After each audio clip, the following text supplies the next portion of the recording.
18절 말씀을 보시면 오직 성령으로 충만함을 받으라라는 말씀이 있습니다. 이 충만이라는 말은 빈틈없이 가득 차다 그런 뜻입니다. 에베소서 3장에 보시면 하나님의 모든 충만하신 것으로 너희에게 충만하게 하시기를 원하노라 이렇게 말씀합니다. 우리의 삶이 하나님의 것으로 빈틈없이 가득 채워지기를 원한다라는 뜻입니다. 자, 충만이라는 말이 영어로는 뭘까요?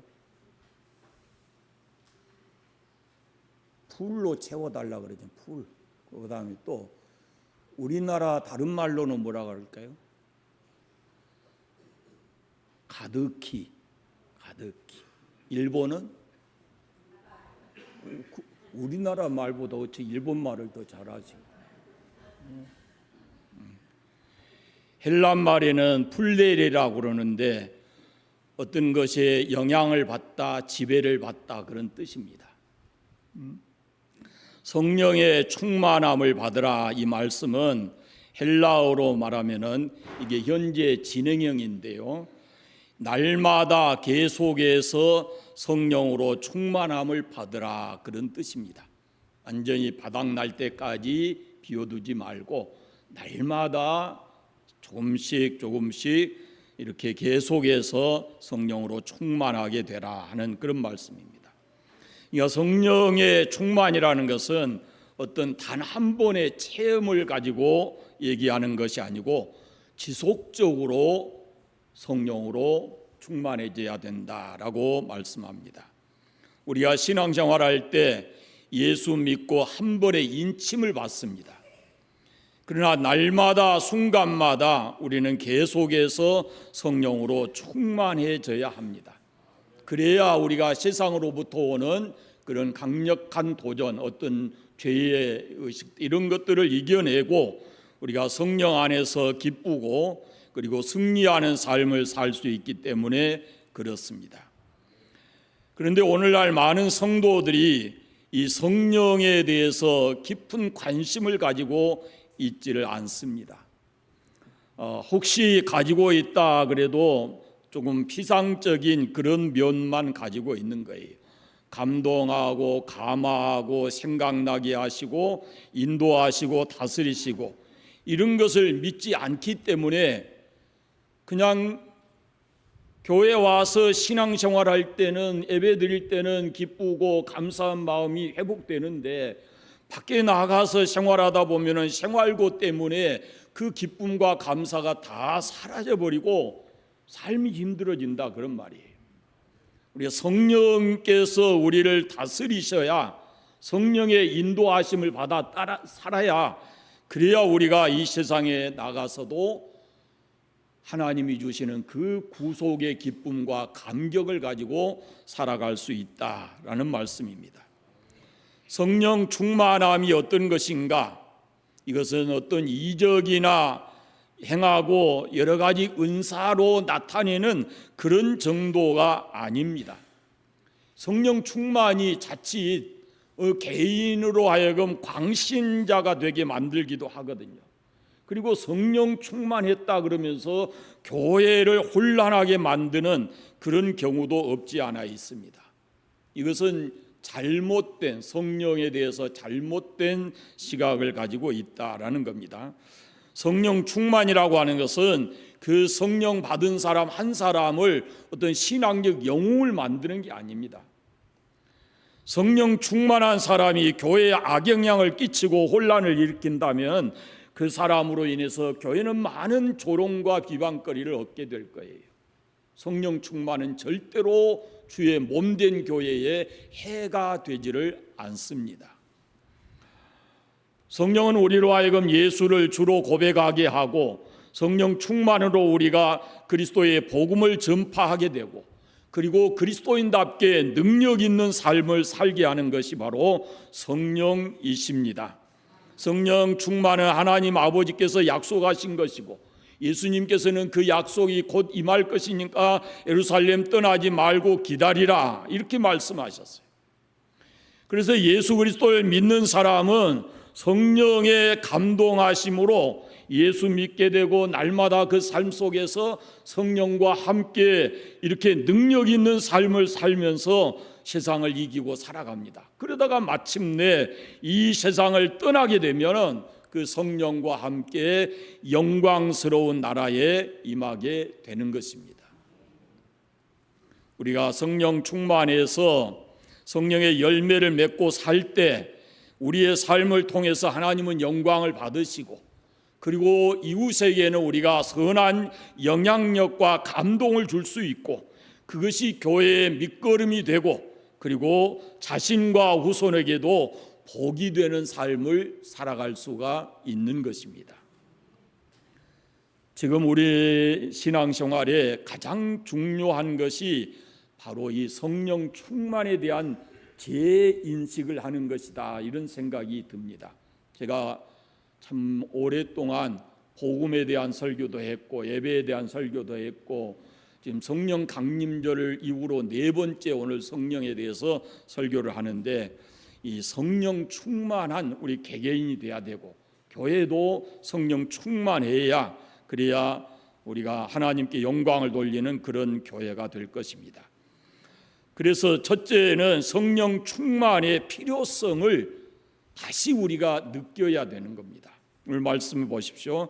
술 취하지 말라. 이는 방탕한 것이니 오직 성령의 충만함을 받으라, 그럽니다.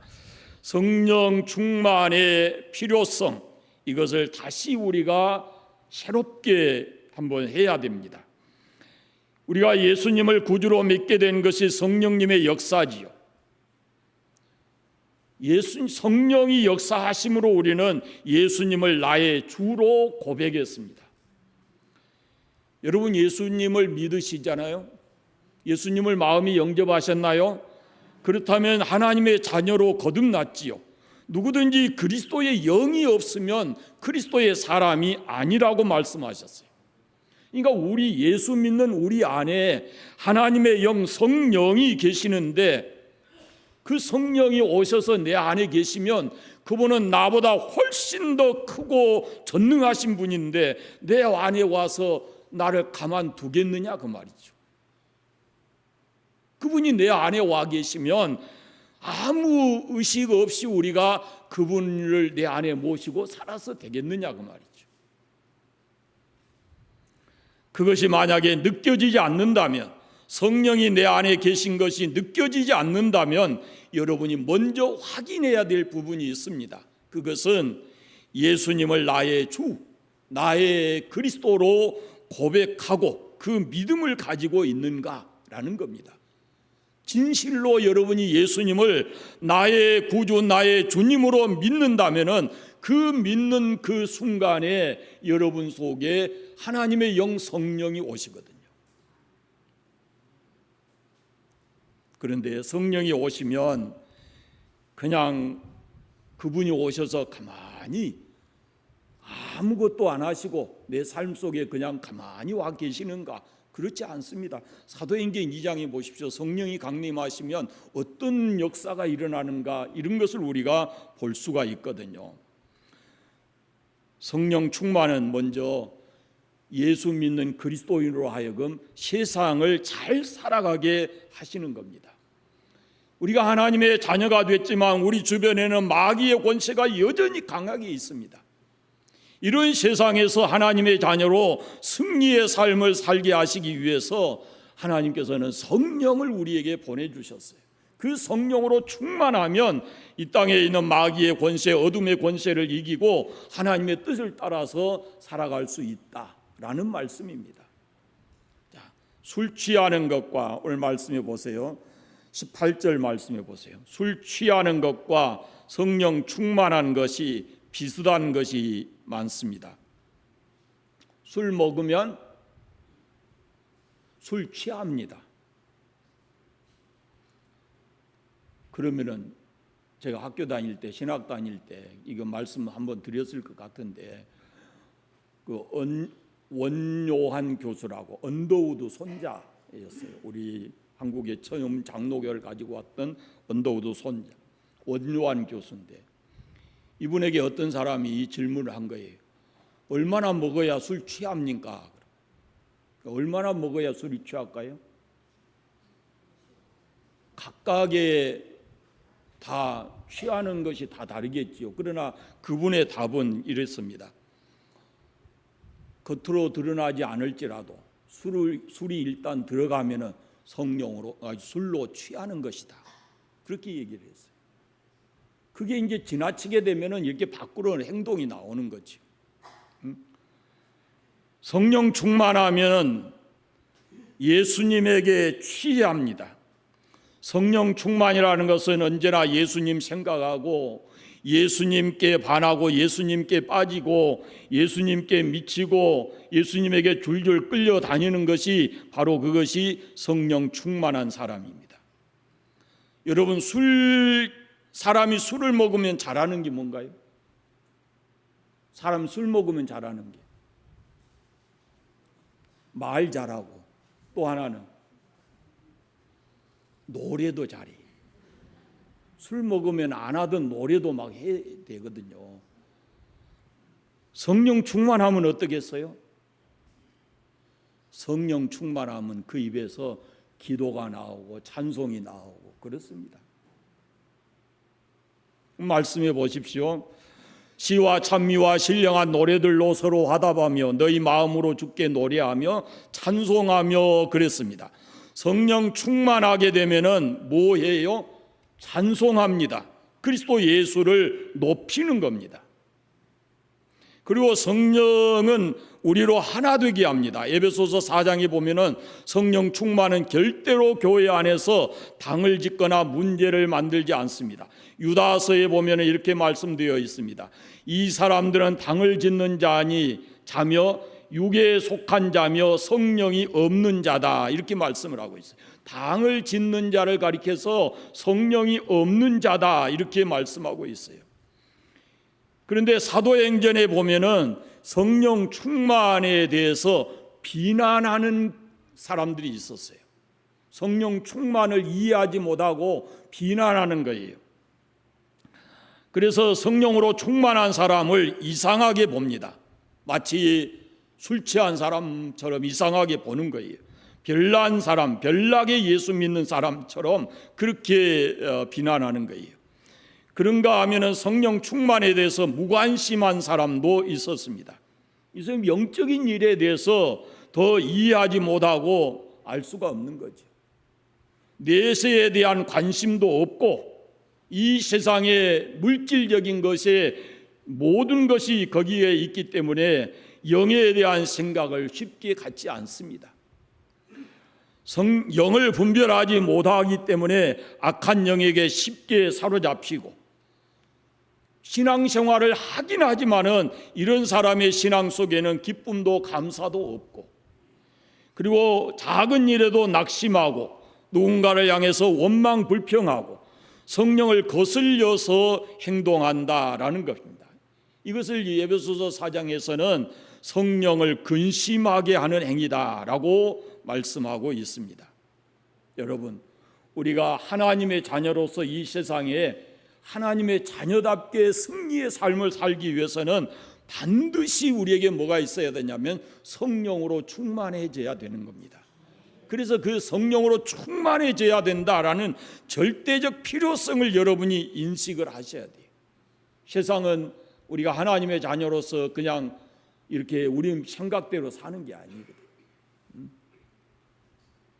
성령으로 충만함을 받고 성령의 다스림과 성령의 인도하심을 받아서 하나님의 자녀답게 살아가시기를 바랍니다. 두 번째는 성령으로 충만한 역사가 나타나기를 사모해야 됩니다. 성령의 역사로 우리가 예수 믿고 내 안에 예수님 성령이 와서 내주하고 계시고, 그러면 아까 말씀드린 대로 그분이 절대 능력자이시거든요. 그럼 불가항력적으로 우리는 그분에 의해서 우리가 다스려져야 되고 그분이 원하는 삶을 우리가 살아가야 되는 것입니다. 그냥 가만히 있어서 우리가 성령으로 충만해지는 것이 아니거든요.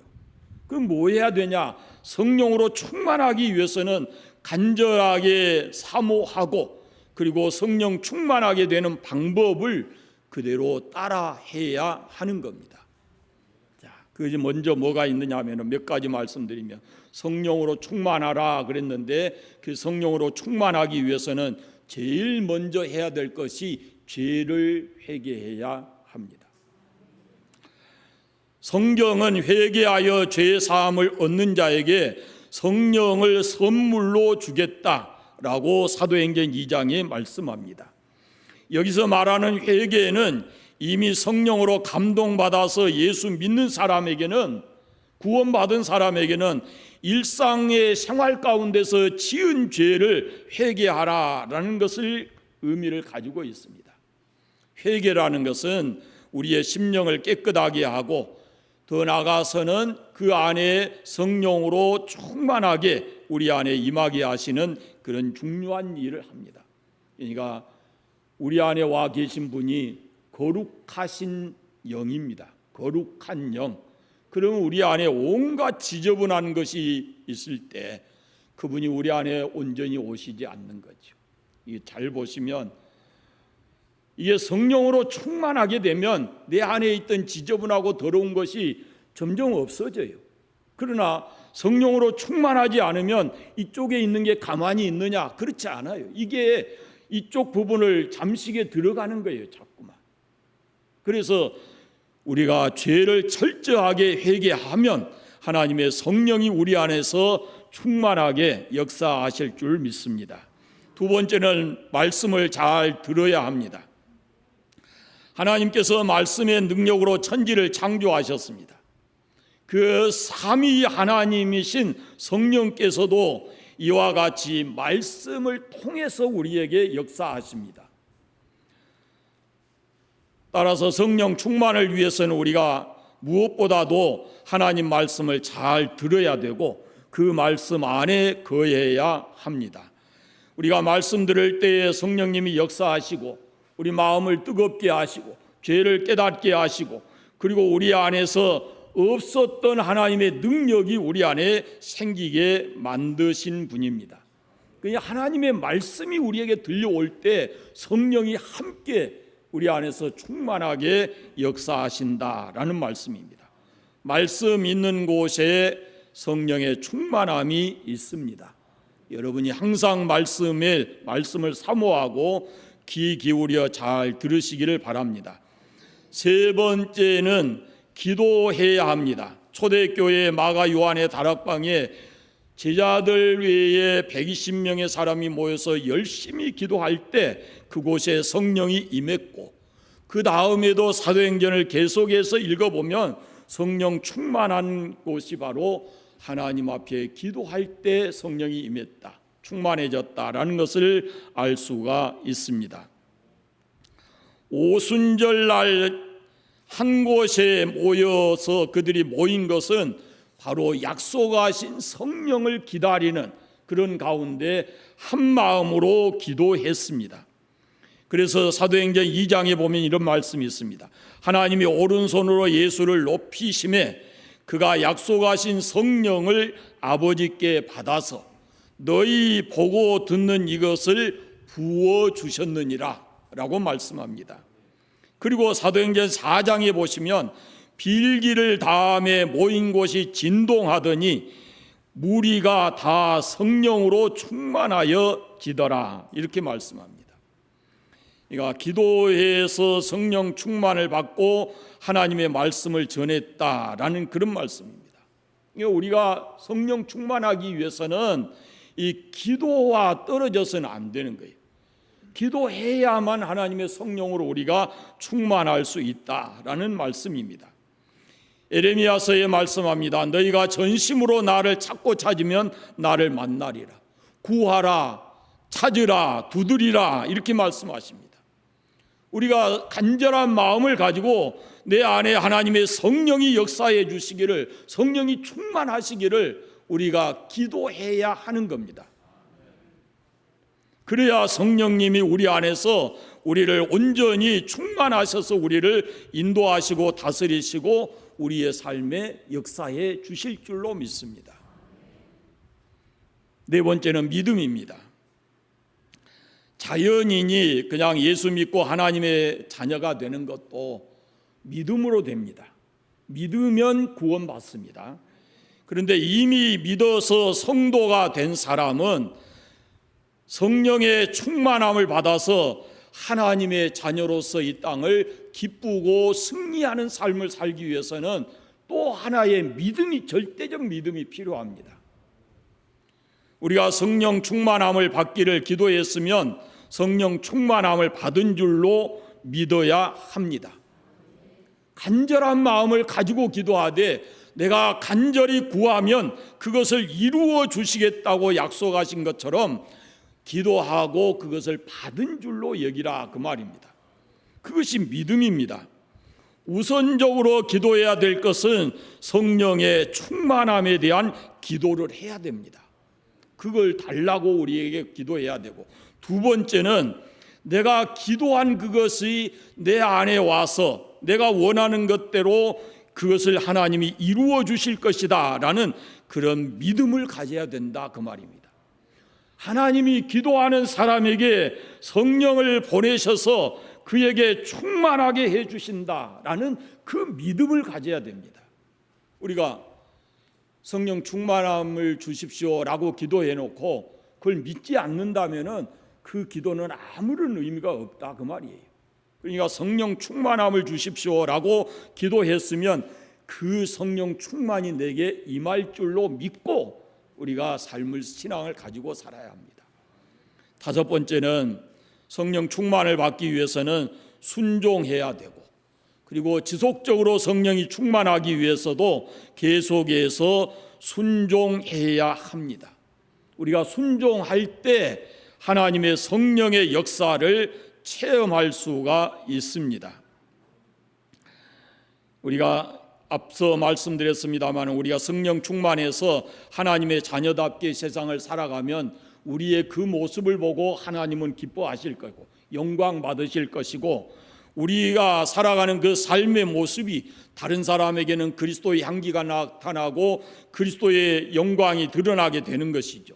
그리고 나 자신과 그리고 사랑하는 후손들에게도 그것이 하나님의 은혜의 복을 물려줄 수 있는 그런 아주 중요한 역사가 우리를 통해서 나타나게 될 것입니다. 구원과 관계에 있어서는 기본적으로 성령은 우리가 이미 임해 있는 것이고, 우리가 예수를 주로 고백했으면 이미 우리 안에 하나님의 영이 와 계시는 거고, 그 하나님의 영이 우리 안에 와 계신다면은 그분이 우리 안에서 충만하게 역사하실 수 있도록 우리가 해야 되는데, 그러기 위해서는 우리가 영으로, 성령으로 충만해져야 된다라는 말씀입니다. 그럴 때 우리는 이 땅에서 살아가면서 사단의 권세를 이기고 승리의 삶을 살아갈 수가 있는 것입니다. 그래서 성령의 충만함을 간절한 마음으로 사모해야 합니다. 말씀드린 대로 성령의 충만함의 필요성, 이것은 우리가 확실하게 가져야 되고, 그것을 우리 안에 이루기 위해서는 지금 말씀드린 대로 이런 방법을 따라서 하게 되면 성령이 우리 안에 역사하셔서 우리로 하여금 이 세상에 살아가면서 하나님의 자녀로서 믿음의 삶, 승리하는 삶을 살아가게 할 줄로 믿습니다. 세 번째는 이제 성령 충만함을 받아야 우리가 하나님의 자녀답게 삽니다. 에베소서 4장 1절에 보시면 그러므로 주 안에서 갇힌 내가 너희에게 권하노니 너희가 부르심을 받은 일에 합당하게 행하여 모든 겸손과 온유로 하고 오래 참음으로 사랑 가운데서 서로 용납하고 평안에 매는 줄로 성령의 하나 되게 하신 것을 힘써 지키라, 그렇게 말씀합니다. 이 성도다운 이런 삶을 살아가게 하는 것이 바로 성령이 충만해져야, 그래야만 이런 성도다운 삶을 살아갈 수 있다라는 겁니다. 그리고 여기에서 더 나아가면 우리의 삶 속에서 성령의 열매가 맺혀지게 하는 겁니다. 세상은 성령을 모릅니다. 이해하지 못합니다. 성령의 역사를 알 수 없습니다. 오히려 세상은 그걸 비난합니다. 조롱합니다. 그리고 교회에 다니는 사람들 중에도 이 성령을 악용하려고 하는 사람이 있습니다. 성령을 거스리는 일을 하는 사람이 있습니다. 성령을 회방하고 부르심에 합당하게 사는 것을 방해받는 그런 일들을 하는 사람이 있습니다. 이건 성령의 사람으로서는 옳지 않는 것입니다. 그래서 성령으로 충만하게 되면 에베소서 4장 1절에 있는 대로 부르심에 합당한 삶을 살 수 있습니다. 우리를 불러서 하나님의 자녀 되게 하셨는데 그 하나님의 자녀답게 살아갈 수 있도록 우리를 만들어 주시는 분이 바로 성령이시다, 그런 말입니다. 여러분, 신앙생활 오래 해서 하나님의 자녀로 잘 사는 게 아닙니다. 신앙의 연조가 우리를 하나님의 사람으로 살게 하는 거 아니에요. 우리가 하나님의 자녀로서 당당하게 승리의 삶을 살아가기 위해서는 내 안에 하나님의 영 성령이 충만해져서 우리가 하나님의 뜻을 따라 살아갈 때, 그럴 때 하나님의 자녀로서의 삶을 사는 것입니다. 그렇게 살아가게 되면은 세상이 두렵지 않습니다. 사람이 두렵지 않습니다. 세상 것에 얽매이지 않습니다. 오직 그분 한 분만으로 만족합니다. 주님과 늘 동행하면서 기쁨으로 충만한 삶을 살 수 있고, 세상에 곤고하고 힘든 일 많이 있지만 하나님 나라에 대한 산 소망을 가지고 그 나라를 바라보면서 살아갈 수가 있습니다. 사도행전에 더 구체적으로 말씀드릴 수 있지만요, 성령 충만함이 임한 다음에 초대교회 사도들을 비롯해 성도들을 한번 그 생활을 한번 보세요. 세상 두려워하지 않습니다. 사람 두려워하지 않습니다. 그들이 순교 죽음을 두려워하지 않아요. 그것은 오직 그들 앞에 활짝 열려있는 하나님의 나라의 소망을 두었기 때문에 그렇습니다. 모든 것이 우리가 하나님의 자녀로서 하나님의 자녀답게 살아갈 수 있게 만들어주는 것이 바로 성령 충만한 것이다 라는 것을 기억하시고 성령 충만에 대한 간절한 마음을 가지시기를 바랍니다. 성령 충만함이 우리 신앙생활의 승패를 결정합니다. 그래서 중요한 것입니다. 성령 충만함을 사모해야 됩니다. 그런데 가만히 있어서 절대로 성령으로 충만하지 않습니다. 돈 주고 사올 수 있는 게 아닙니다. 힘쓰고 애쓴다고 해서 성령으로 충만해지지 않습니다. 죄를 철저하게 회개하고 하나님 말씀을 삼가 들어야 되고 간절한 마음으로 기도해야 되고 하나님 말씀에 온전히 순종하게 되면 그럴 때에 하나님의 성령이 우리 안에 충만하고 우리를 통해서 역사하실 줄로 믿습니다. 관산교회에 그리고 이 교회 안에 있는 여러분 한 사람 한 사람이 하나님의 성령으로 충만한 사람들 되시기를 바랍니다. 그래서 세상에 살면서 하나님의 자녀로서 승리의 삶을 살고 신앙생활이 즐겁고 행복하고 승리하는 신앙생활이 되고 그래서 하나님께 영광을 돌려드리고 이웃에게 선한 영향력을 미칠 수 있는 그런 하나님의 자녀이기를 바랍니다. 성령 충만함을 간절히 사모하시고 지금 말씀드린 이 네 가지를 여러분 삶 속에서 실천해서 매일매일 성령으로 여러분을 채워가시기를 바랍니다. 기도하겠습니다. 하나님 감사합니다. 오늘 또 예배하게 하시고 하나님 우리 아버지 우리가 하나님의 자녀되고 우리가 하나님 나라에 대한 소망을 가지고 살아가는데 우리가 살고 있는 이 세상은 그렇게 녹록하지 않음을 깨닫습니다. 우리가 한없이 연약하고 부족하오니 주의 성령으로 우리를 충만하게 하셔서 이 땅에서 살아가는 모든 삶이 주님 안에서 행복하게 하시고 승리하는 삶이 되게 하시고 하나님께 영광이고 세상 사람들에게 선한 영향력을 미치고 살아갈 수 있도록 주의 성령으로 우리를 충만하게 해주시기를 간절히 원하옵고 기도합니다. 우리의 삶의 현장에 가서도 세상 것 때문에 두려워하지 않게 하시고 당당하게 성령님과 함께 믿음으로 승리하는 삶을 늘 살아가게 하여 주시옵소서. 지금 삶에 어렵고 힘든 일을 만나서 낙심하고 좌절 중에 있는 성도들에게도 하나님 은혜 베풀어 주셔서 다시 이렇게 세워주시고 주님의 십자가를 붙들고 성령님과 함께 믿음의 삶을 잘 살아갈 수 있도록 은혜 주시기를 간절히 원하옵고 기도합니다. 한 주간도 우리의 모든 삶을 성령 하나님께서 친히 붙드시고 인도하여 주시옵소서. 예수님의 이름으로 기도드립니다. 아멘.